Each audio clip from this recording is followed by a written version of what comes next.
আসসালামু আলাইকুম এভরিওয়ান, কেমন আছেন সবাই? আশা করছি সবাই ভালো আছেন, সুস্থ আছেন। আমি রওশনারা আজ আবার চলে এলাম আপনাদের মাঝে নতুন একটি ভিডিও নিয়ে।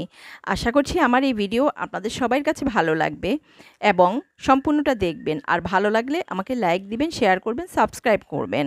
অবশ্যই কমেন্ট দিতে ভুলবেন না। তো এই হলো হারফি ফাস্টফুড শপ। এতদিন আমরা দূরে গিয়ে খেতাম। এটার শাখা ছিল এতদিন গুলশান, বনানী, উত্তরা।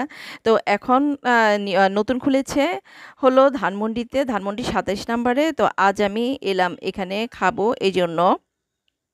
এটার ভিতরের ডেকোরেশন কিন্তু বেশ ভালো চমৎকার করেছে।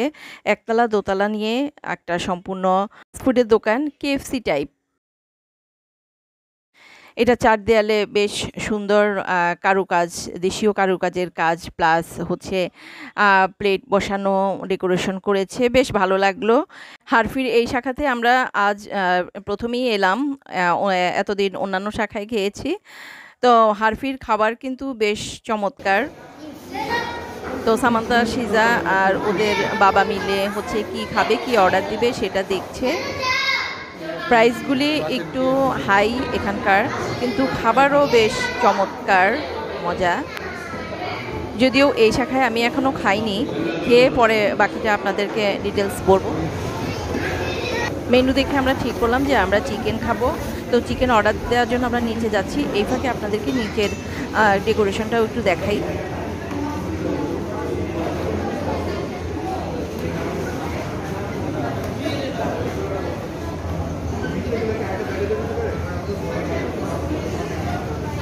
এই জায়গাটাতে অর্ডার দেবেন আপনারা। অর্ডার দিলে ওরা নিজেরাই সার্ভ করে দিয়ে আসবে।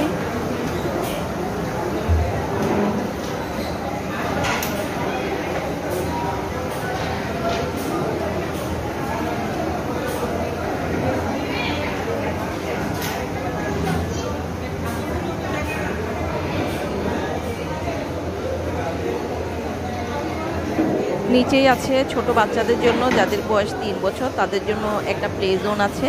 এখানে ইচ্ছে করলে আপনারা বাচ্চা নিয়ে এসে ওদেরকে খেলাতে পারবেন।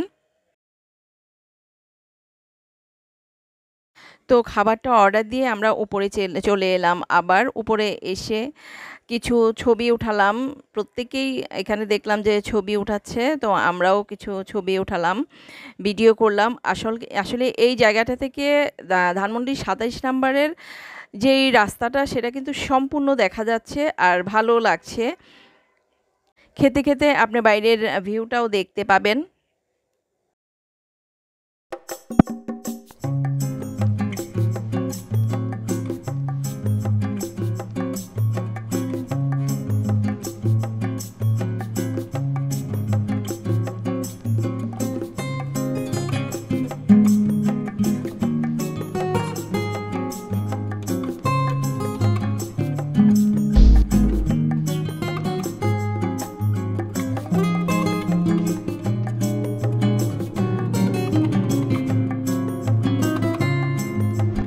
শিজা পিছনে গিয়ে দাঁড়িয়ে আছে, ওর মনটা খারাপ, খেলতে খেলতে পড়ে ব্যথা পেয়েছে, কান্না করছিল।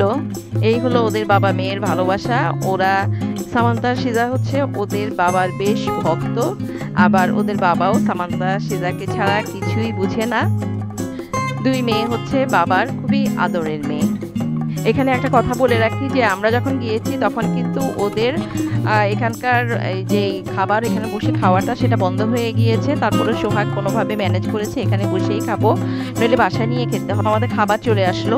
এই জায়গার স্টাফদের ব্যবহার কিন্তু অনেক ভালো। আমি আগে যে অন্যান্য শাখাগুলোতে খেয়েছি ওদের বিহেভিয়ারও দেখলাম খুব ভালো, এখানকার ওদের বিহেভিয়ারও বেশ ভালো। একটা কাস্টমারের সাথে ওরা হচ্ছে আন্তরিক। আশেপাশে একটু লক্ষ্য করলে আপনারা দেখতে পাবেন যে এখানে কেউ কিন্তু বসে খাচ্ছে না, সবাই চলে গিয়েছে।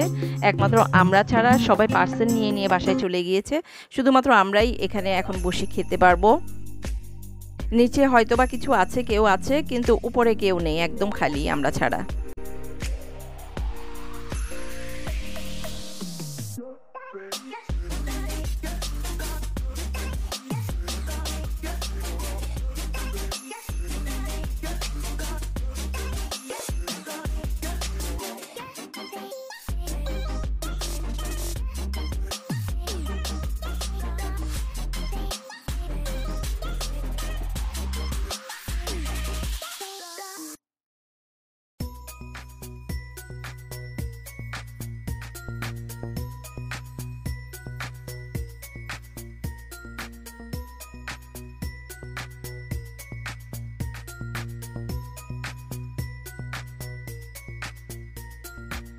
আমরা এখানে নিয়েছি 4 পিসের একটা বাকেট আর 4টা পেপসি। তো বাকেটটার 4 পিস চিকেনের বাকেটটার প্রাইস পড়েছে হচ্ছে 549 টাকা, প্লাস হচ্ছে 4টা কোক মিলিয়ে সব মিলিয়ে আমাদের পড়েছে এখানে খাওয়াতে হচ্ছে 900 সামথিং, 1000 টাকার নিচে।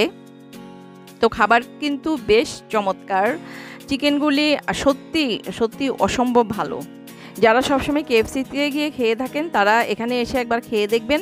কেএফসির চেয়ে কোনো অংশেই কিন্তু এখানকার চিকেনগুলি কম না, বেশ ভালো টেস্টি খুব। আর এখানকার ওদের আরেকটা এই ব্যাপার হলো সেটা হচ্ছে যে ওদের নিজস্ব সস ওরা এখানে সার্ভ করে থাকে, নিজেরাই ওরা সস বানিয়ে থাকে, সেই সসই সবাইকে দিয়ে থাকে।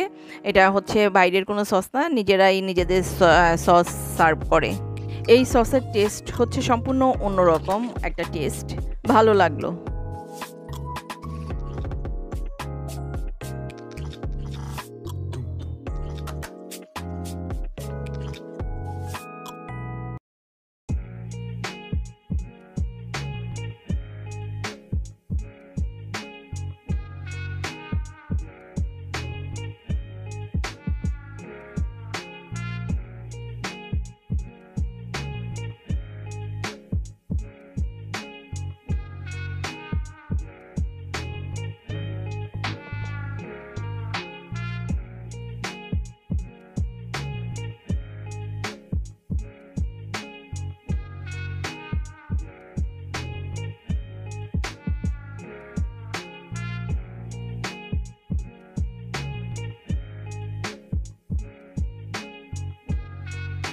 তো এই ছিল আমার আজকের ভিডিও। আমার এই ভিডিও যদি আপনাদের কাছে ভালো লেগে থাকে আমাকে লাইক দিবেন, শেয়ার করবেন, সাবস্ক্রাইব করবেন, আর অবশ্যই আমাকে কমেন্টে জানাবেন যে কেমন লেগেছে আপনাদের কাছে, কারণ আপনাদের ভালো ভালো কমেন্ট আমাকে নতুন আরেকটা ভিডিও বানানোর জন্য অনেক বেশি উৎসাহ দিয়ে থাকে।